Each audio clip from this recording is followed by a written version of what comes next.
Audio article by the Common Constitutionalist entitled "Two Senators Have a Problem with Tillerson, but Not Hillary Clinton or John Kerry."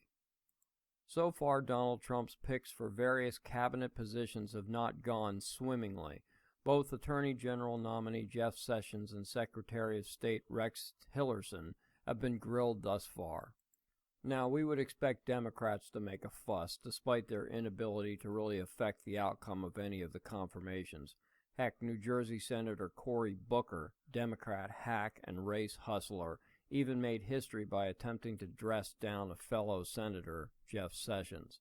But of course, this was all a show for the TV cameras, as Booker is actually auditioning to be the next Obama, knowing that Obama gained national exposure for his keynote address at the 2004 Democrat National Convention.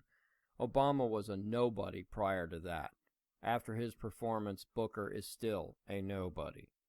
What isn't typical are two Republican senators openly stating that they are not only concerned with Tillerson and his ties with Russia, but can't say whether they will vote for Trump's Secretary of State selection. On Wednesday, Rubio said he's, quote, prepared to do what's right, unquote, regarding his confirmation vote. This sounds to me, at least for now, that what's right is a no vote on Tillerson. I personally have no feeling either way on Tillerson, but I am as comfortable as I can be in stating he's at least as good and more likely a world better than either of the last two buffoons our country has been saddled with, namely Hillary and John Kerry. One would have to try to be less competent than either of them.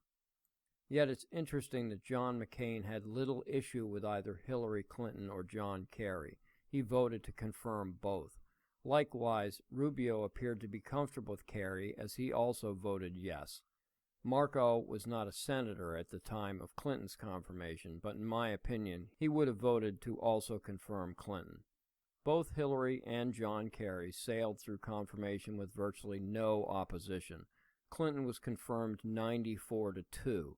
Only Louisiana Republican Senator David Vitter and South Carolina Senator Jim DeMint voted against her.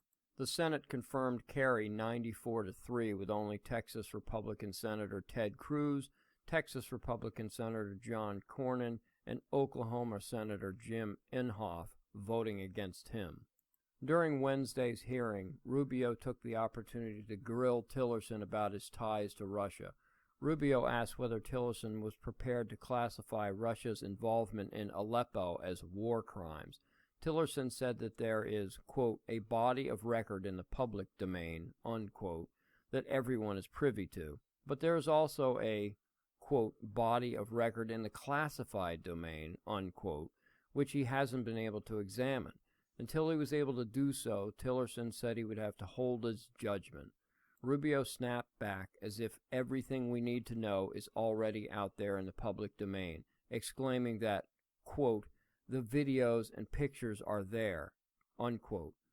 Not that it is proper in this case, but we know videos and pictures can never be faked, embellished, or manipulated.